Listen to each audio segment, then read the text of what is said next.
Bonjour, c'est Tata Thérèse de Vitef Cuisine. J'espère que vous allez bien et que vous avez passé un bon week-end. Bon, aujourd'hui, on vous présente une recette très simple à réaliser. C'est du pain perdu salé croustillant. Et pour faire ma recette, j'aurai besoin d'une baguette que j'ai déjà coupée en biseauté, de la crème fraîche, du muscade. Ça, c'est un peu de persil et d'oignon vert. De la farine. La farine, j'ai mis 1,5 cuillère de farine, d'un verre de lait, du fromage râpé. Du fromage aussi, c'est râpé, mais c'est du fromage mimolette. 3 œufs et quelques épices. Pour les épices, j'ai du poivron noir, un peu de sel, herbes de province et d'ail en poudre. Et sans plus tarder, on va commencer. waa mbokk yi comme ni ma leen ko waxoon sànq si bu may présenté dañuy defar tey mburu faas. Voilà, mburu faas moom la ñuy wooyee pain perdu, mais man tey sama mburu faas bi c'est salé, du ma def bu sucré bi, salé lay def tey.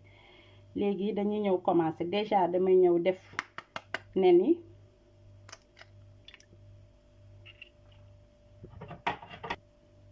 Waaw, déjà j'ai mis les 3 œufs. Là je vais mélanger. Je rajoute du lait au fur et à mesure. Je mets d'abord un peu et bien mélanger.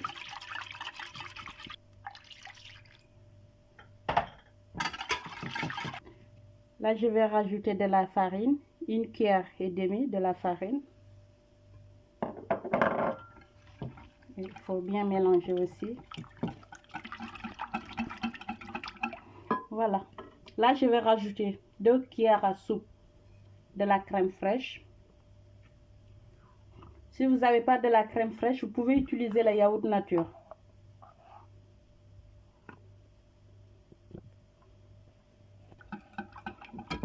Et après, on mélange aussi.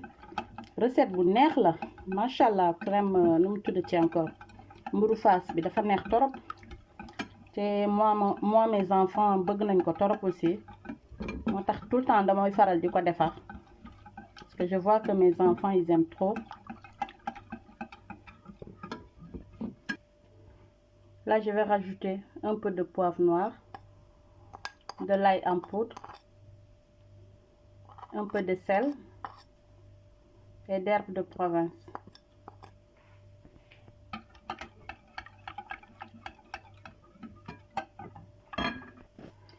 Ça, c'est muscade bi la, moom laa def juste à peu près une demi-cuillère à café.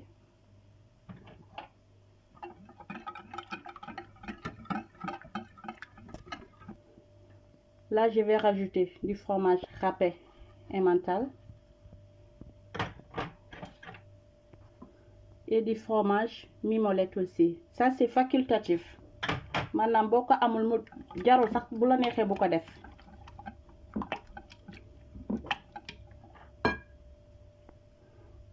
Et là, je vais rajouter du persil et de l'oignon vert. Il faut bien mélanger. Voilà, vous avez vu, j'ai fini de faire le mélange. Maintenant, on va passer à la friture. Voilà, ici, j'ai la poêle. Je vais mettre un peu d'huile d'olive.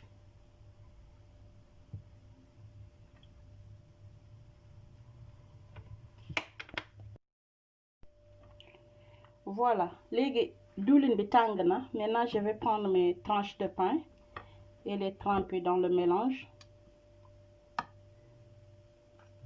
Boo koy tremper nag dangay def de telle sorte que mu jéem a tibb tuuti ci fromage bi.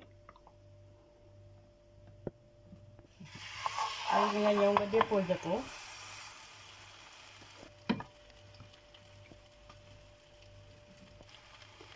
Maintenant, on le met à feu doux. Comme ça, farine bi dina mën di ñoraale. N'oubliez pas qu'il y a de la farine, il y a aussi des œufs. Donc, il faut cuire à feu doux.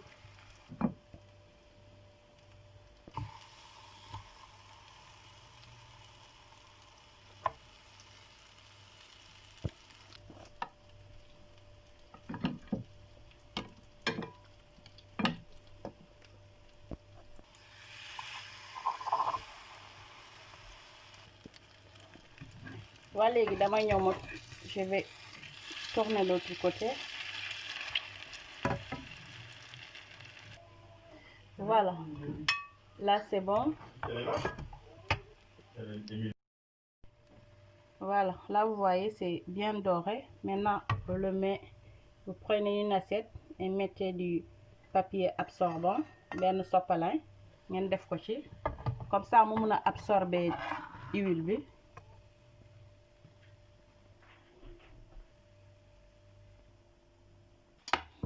waaw laa gis ngeen damay defaat deuxième couche bi.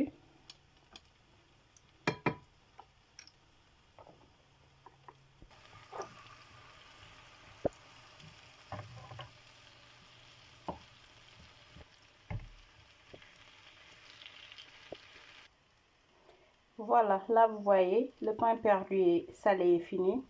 Maintenant, on va l'accompagner avec du chocolat chaud. Voilà, là vous voyez, j'ai déjà mis le lait. Je vais juste rajouter de la cannelle.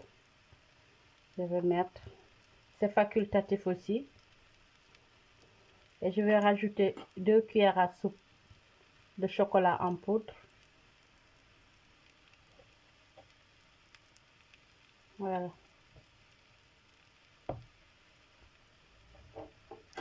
Après, il faut bien mélanger.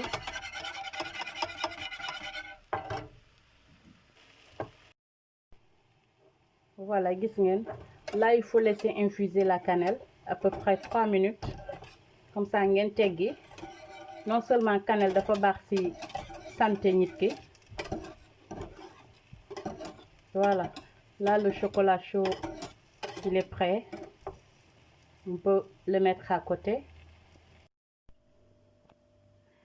waa mbokk yi gis ngeen macha allah sama mburu Fass pare na muy pain perdu salé croustillant gis ngeen waaw ma daal di ci def décoration bii rek boole ci ay olive def ci tamit tuuti fromage ma boole ko ak sama chocolat chaud bi waaw gis ngeen neex la def neex waaw lii nag mën ngeen ko réaliser seen kër defar ko xale yi bëgg nañ ko torop même mag yi sax am na ñi nga xamante ne aimé nañ ko macha allah.